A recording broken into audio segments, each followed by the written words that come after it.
Hi everyone out there in viewer land. Chris Pickett, Brook Henry, Vee Two Australia, Project 860. Last episode we talked about the crankshaft. The gearbox. All went through the gearbox. This episode, crankshaft. That's the crank out of Project 360. So Brook's going to give us a tuition or a lesson on what to look for. We're going to press this crank apart and go. Thank you, Chris. No dramas. So this crankshaft is as it came out of the cases in the last video. I put it on our truing jig, and I just check them to see how true they are when they come out. In case there's a problem with it, maybe bent or in an accident or something, and you don't pick it up until you go to put it back together, and you're chasing something that was already there. So we're going to check it just to see how good it is before we press it apart, and that'll tell us what I'm checking is that the ends of the crank run true to the main bearings, or how true they run. So in theory they should run perfectly true within a thou or so, which is 0.05, but even better than that. You can get them to run 0 if you're lucky. Can I ask a question? You can. What does the factory state is acceptable? I've seen it written as 0.5. Okay. And as low as 0.1, which is 0.1 is like it's a tenth of it's less than a tenth. So it's of a thou, but which is really nothing. And I mean, at the end of the day, you need to get them as good as you possibly can, and you do have a bit of tolerance for sure. I've seen them. I've pulled them out of engines up to 10 thou, which is 0.25 of a mil out on the end. Okay. And you say to the customer, was it okay? Did it vibrate? Was it smooth? Oh yeah, it was perfectly fine. So I mean, I certainly wouldn't put one together with 10 thou or 0.25 out, but I have 100% seen them out that far, and the customer is not telling me that it was a problem. In actual fact, I've run an engine here in the workshop and pulled it apart and had it discovered it that far out, and not. I mean, they get a few marks on the crank, telltale marks, but certainly they don't seem to blow up. It's got to be harder on the crank. Oh, it's got to be. I would say that the thing that it would do would be it would lead to the cases cracking, and like things, oil leaks, things moving around, side covers trying to move. These crankshafts, they do have what you call a hanger bearing. So all the old Nortons and Beezers and all that sort of stuff, they had a main bearing here to support the wheels and nothing out here. Oh, okay. So and incredibly, when the load comes on the pin, the wheels do it. These wheels will actually spread apart and go back. They'll go back and forwards, and the ends of the cranks will go up and down when it's running. Like quite amazing. You can actually see them. You can flex them by hand.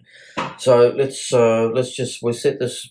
I always put this is the top. So this is the top of the what we call TDC with the crank pins at the top. So I put that on TDC, set this on 0, set that on 0, set this on 0, and I go 180, and that one is 0, 0, 0, 0. So that crank is from if you look at the plane this way, you can't actually move the crank this way. If it's out that way, it's either bent or there's something wrong with the way the crank's made. But so if I set it on 0 here and 0 here, and then go 180 degrees, obviously because the crank is bored here, you have no way of moving up and down. Okay. You can move it, you can bend it like that, which we'll do when we throw it. But that is on 0. It's absolutely, that crank is within nothing. There's no error at all, up and down like vertically. But this way, which you can move the crank, like you can move it easily this way by by which you can see on this jig. So if you were to if you move this pin, if you move that there, see how the crank moves? Yep. Like that. Okay. And if you move this one, it goes the other way. Yep. So that's what we're going to be doing when we true it. But so this one that's a thou. That is a thou positive this way, and that one's on 0, and this one is a thou positive on the other way on this one. So pretty good. You could, yeah. I mean, you definitely wouldn't have been giving a problem, and that'd be fine. So thou's 05.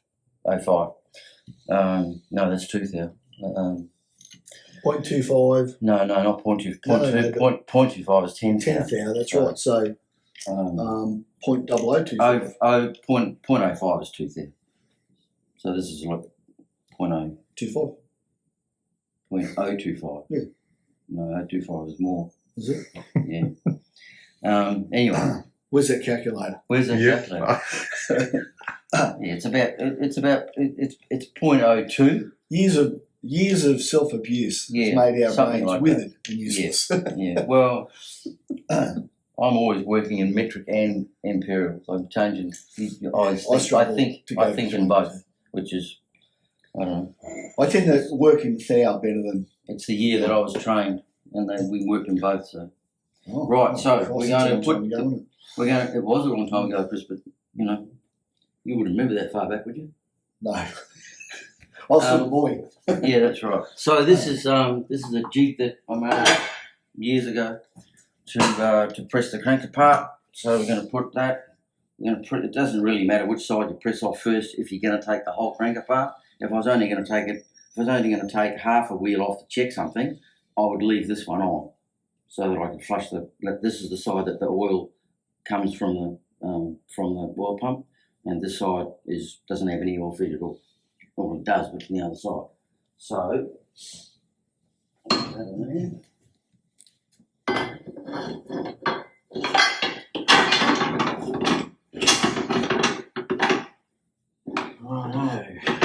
Do I need to lie under there and catch it, or what? Yeah, you probably do. Or you need. Actually, I'll tell you what you do need. I would go and get a crash helmet. Oh, geez. I think you should probably put a crash helmet on. Okay. Just in case it all goes wrong. Yeah, well, it could do. It can do. I've said it before. So, here we go. Pin on there. You won't be able to hear much soon because I'm going to start the presser. I actually built this press to do this particular job. Okay. Many years ago.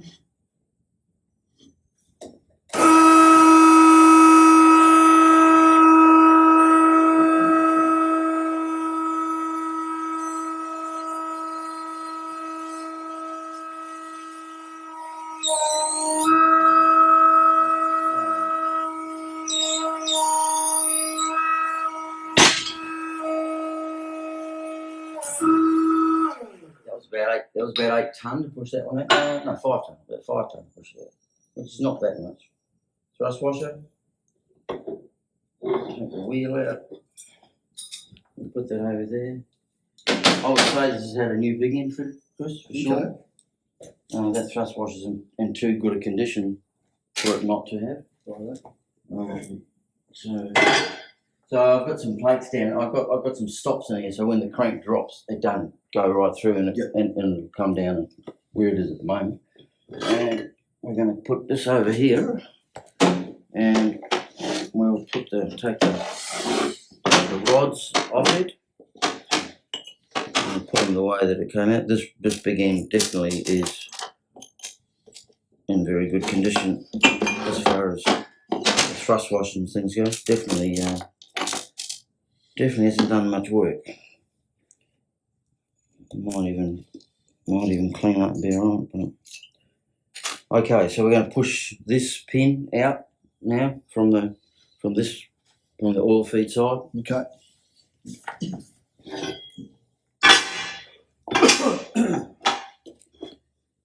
I'll just pack this up so this stops the crank tilting over. Okay. And they're all slightly different in thicknesses, so I'll just have shim handy to pull it out. And there we go. That on the pin.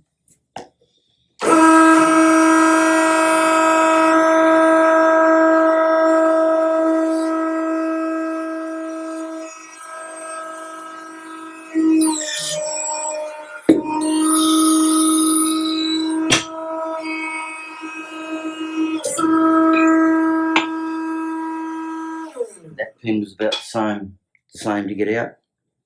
So yes, this is an aftermarket pin, made in Italy, in fact. Okay. But a lot of these big ends around, and they were pretty well all you could buy for a long time.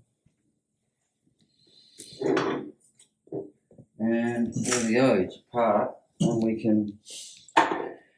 It's apart, and we can look at it and work out whether we're going to use it and what there is. So one of the first things you need to do is check the bore of where the pin goes, and often that one. This one's definitely okay, but you can see it's started to score up there. That's where the oil hole has gone over. Okay. Now that's totally okay and pretty normal. But I'll find another crank when we do the reassembly, and I'll show you what happens if you put the pin in on an angle and it's not lined up properly. You will destroy the crankshaft. End of story. And there's plenty of those around. And we do get a lot of call for second-hand crankshafts because people destroy them when they put them together because they don't line them up. And I've got a special jig that I made, which you'll see when I put it back together, that keeps everything square. Yep. And it's very, very simple. It's almost impossible to make that, to get that to happen, to wreck the crankshaft because the pin's not square, because it holds it all. And the factory had the same sort of jig when they put them together. And they did actually sell them as a service tool. Oh, okay. If you're a Ducati dealer, you actually get an unbelievable jig, massively strong. And when the crank comes out of the jig, it's not perfectly true, but it's not bad. Same as my jig. They're not perfect, but they don't take much to do. Yeah. So I'd like to go into a bit of the big end design. They changed the big ends. So the first big ends they made were this one here, which is an aluminium cage, and it's got split rollers, what they call split rollers. So you've got two rollers side by side, like that, and they fit in the groove. And so in the rod itself, when it's running, you can see in here where the two rollers have run, and that is a design fault in itself. A lot of like we talked about Nortons and Bees and stuff, that they also had a lot of that. Vincent's had them, that they were worse. They were even shorter rollers. And what happens is when it's running, the roller cocks like that, and that little edge there it digs in and it causes the hardening to fail, and that is why these often fail. You'll see this one has not actually blown up yet, but you can see right down there, Tongi, right in here. Can you see the hardening so that bit in the middle, slightly tilted backwards. Yep, perfect. That bit in the middle, that line, is where the rollers are not running. There's not actually, the roller's not running there. Yeah. But the edge of the roller is tipping over and it's starting to make the case hardening come off.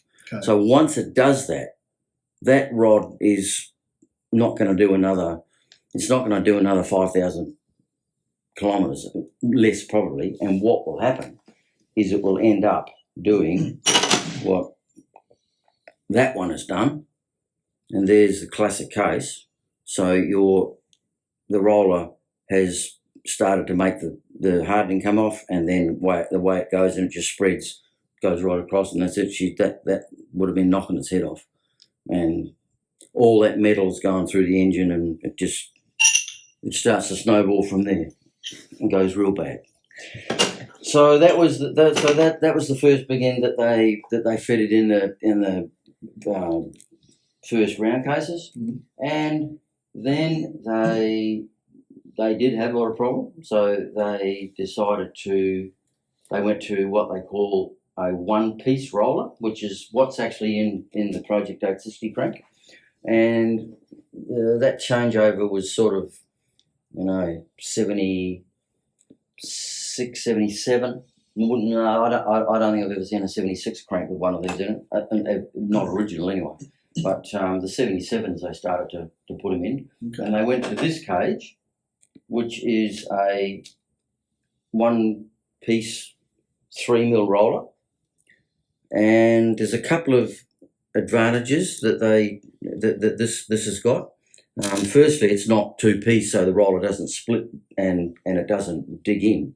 But the other thing is, one of the problems with the roller big end is that you've got the crank pin diameter here, and you've got the rod diameter.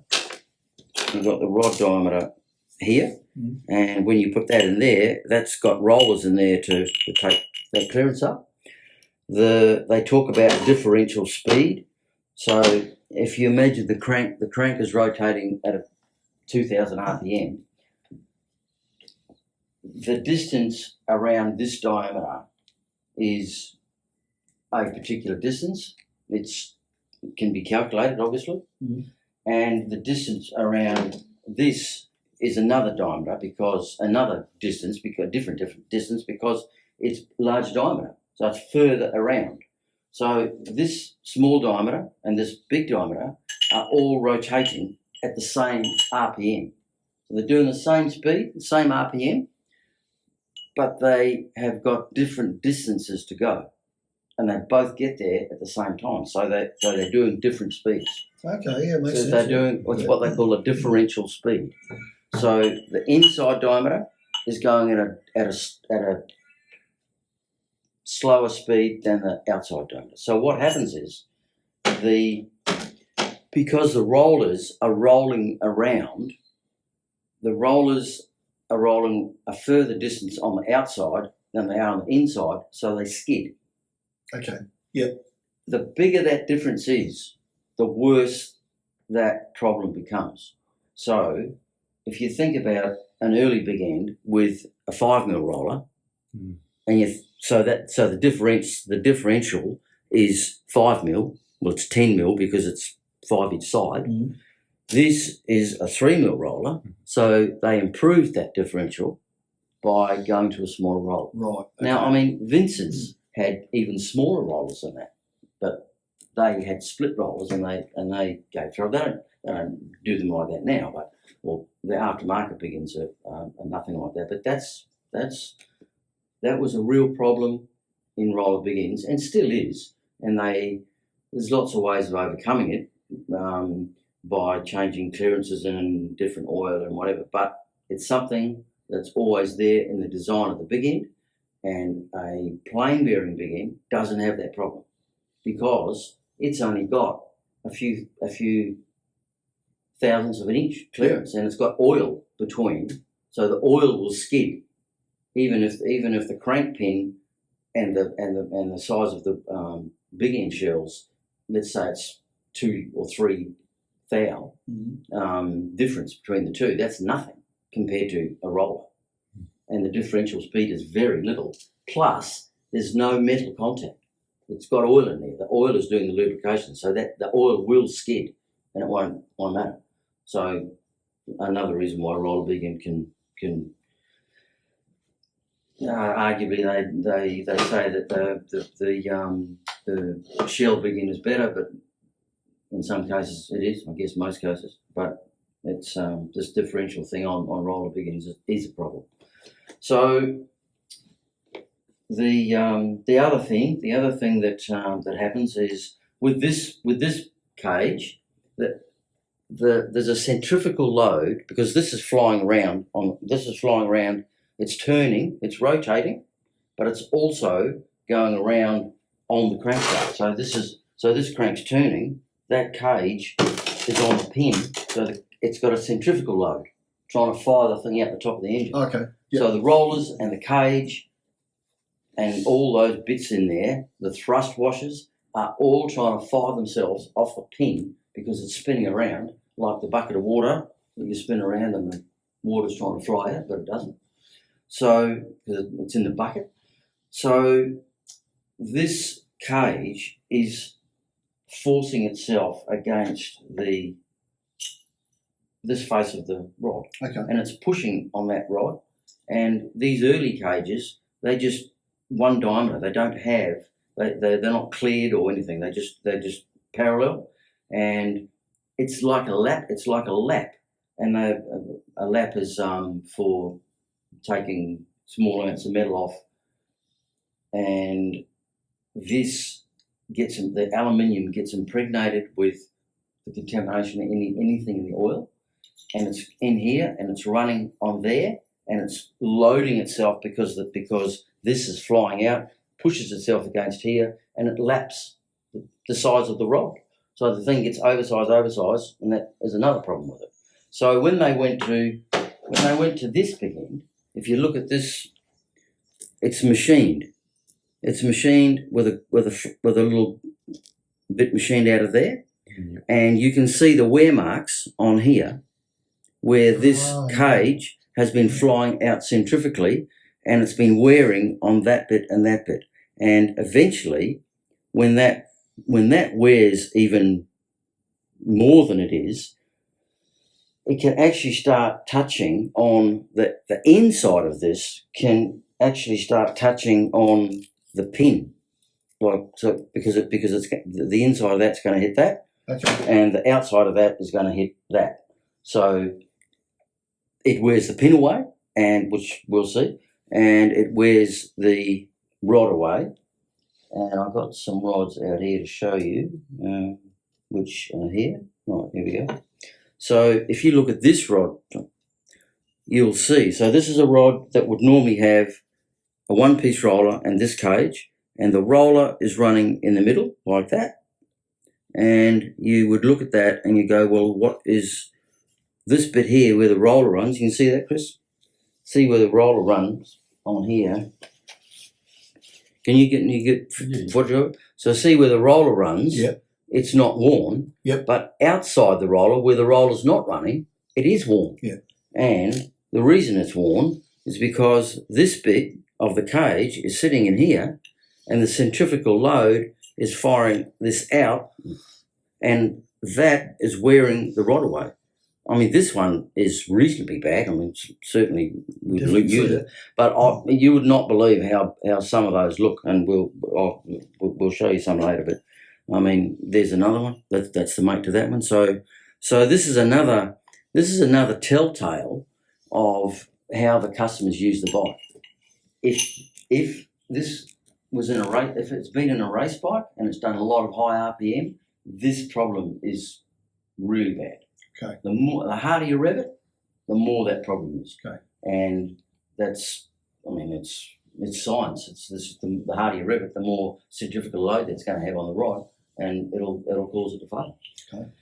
So there's one other thing that is a real problem with them, and that is that when the rods are on the crank, and our Project 860 bike it's done very low mileage, because I can tell by the thrust washer it's not warm, but these thrust washers on a bevel drive can tend to wear really badly, to the point where if you look at this one, I don't know if you can see it, but it's dished. The thing's been thrusting. See how it's bent? Yeah. It's been thrusting so bad to one side that the washer's got hot on the outside and it's expanded, and it's dished the washer, and that wears this inside face of the crankshaft out, and it makes the rod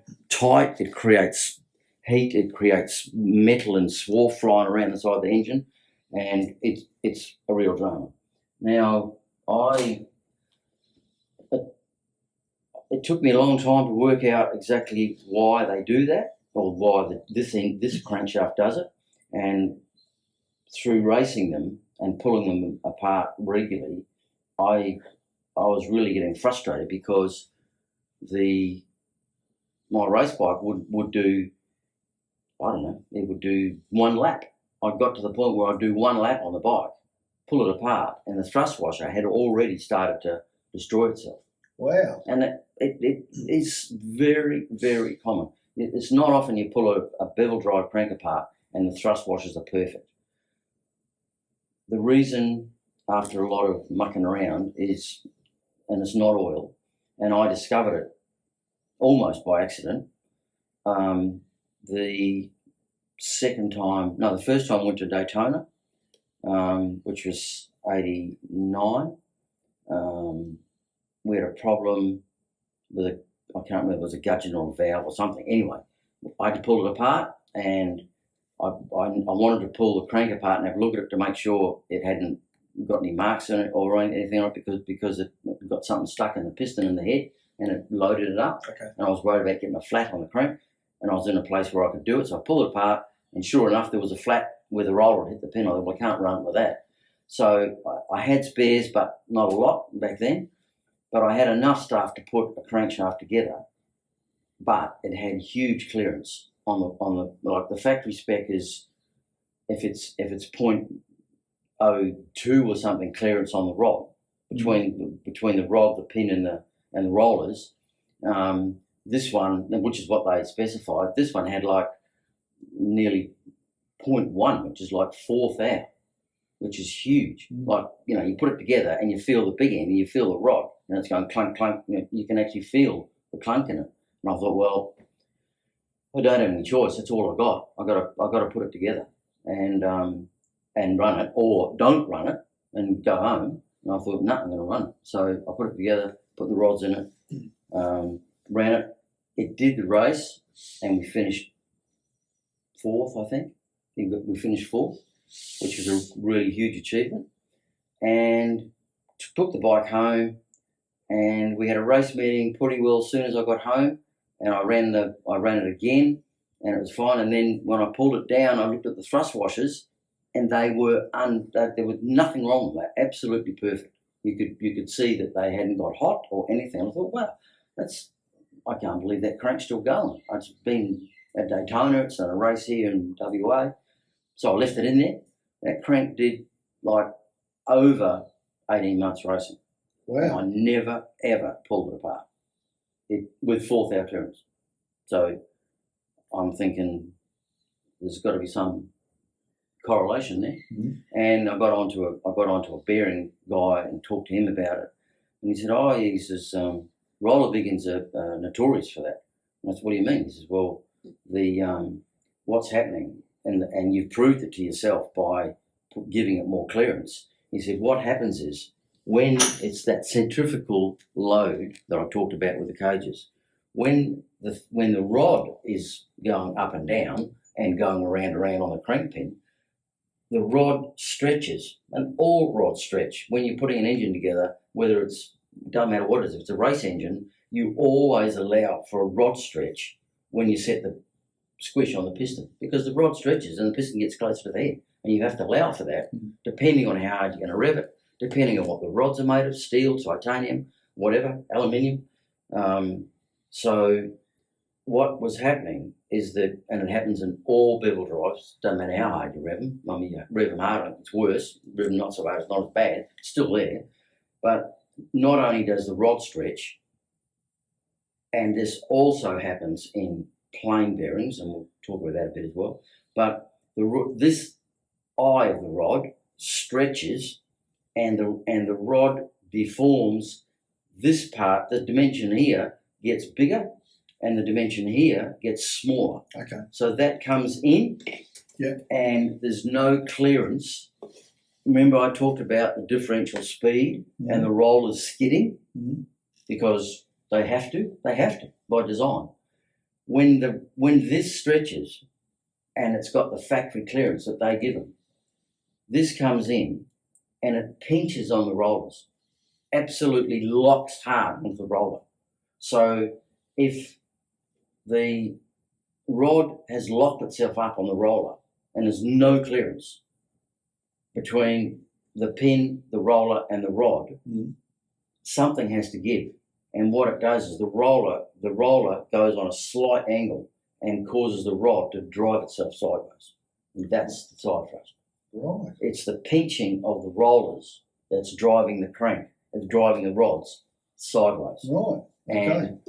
And again, get a motor that is revved hard, it will thrust worse than one that doesn't. And by giving the race bike 0.1 clearance, which is unheard of on a Ducati, and if I pulled a motor apart then and measured it was 0.1 clearance, I go, well, that's got to have a new begin. By giving it that extra amount of clearance, it wasn't pinching the rollers, and it did 18 months of racing. So in a way that's good, but in a way it was a problem because, it still is, because when we do our big ends, which is another, we don't have time to go into it today, but when I make a big end, I give it much more clearance than the factory did, because the factory got it wrong. It's not right. I mean, the Japanese bikes, the motocross bikes, all those things, interestingly enough, Leverters have got massive clearance.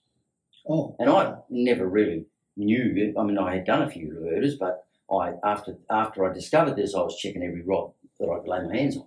And the ones that are reliable, and Leverters that are reliable in the big end, pretty well, as long as the wheel's clean, they do good mileage. But you measure the rod clearance on the pin and the rollers, it's like twice what a Ducati is. Okay. And that's why they last, so they don't thrust. And our big ends don't thrust, and well, if they do, there's another problem, but it's not from the rollers being tight. So, I mean, look, what I'm explaining and what I'm telling you, it's not my opinion, Chris. It's an engineering fact, and bearing makers and rod makers know about it.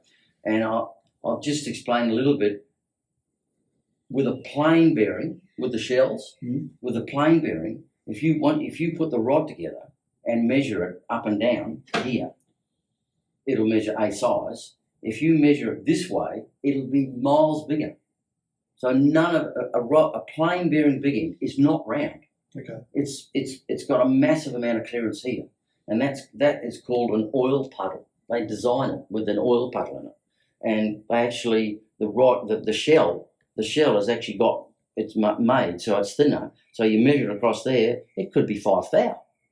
Yeah, right. So when the thing stretches, that does not come in and grab the rod, and it's always got oil in there, and that oil is always smearing itself around the rod. So, I mean, I actually knew that before I discovered the problem with my race bike, and it just never twigged to me that I thought it was just for the oil, an oil puddle, but it is for the oil puddle, but it's also to allow the rod to stretch and come in and not grip the rod. Yeah. So it's pretty common sense, really. Yeah. Anyway, I reckon that's probably enough for where we're going. We're going to put it back together next episode, and we'll talk more about big end design and what we do to overcome all these problems. But anyway, thanks for watching. Awesome. Catch you next time. Like and subscribe, please. And don't forget, we've got videos coming out in the off weeks as well, with Project 860, maybe other stuff we're doing. So we still aim to do every second week with Project 860, but little teasers in between. Could be Project 860, could be something else, could be doing a dance jig or something. Or you making me a new hot cup of tea because this one's cold. You're renowned for that, actually. You're renowned for not fixing it. Well, okay, I'll make you a cup of tea. Righto. Thanks, everyone. See ya. See you.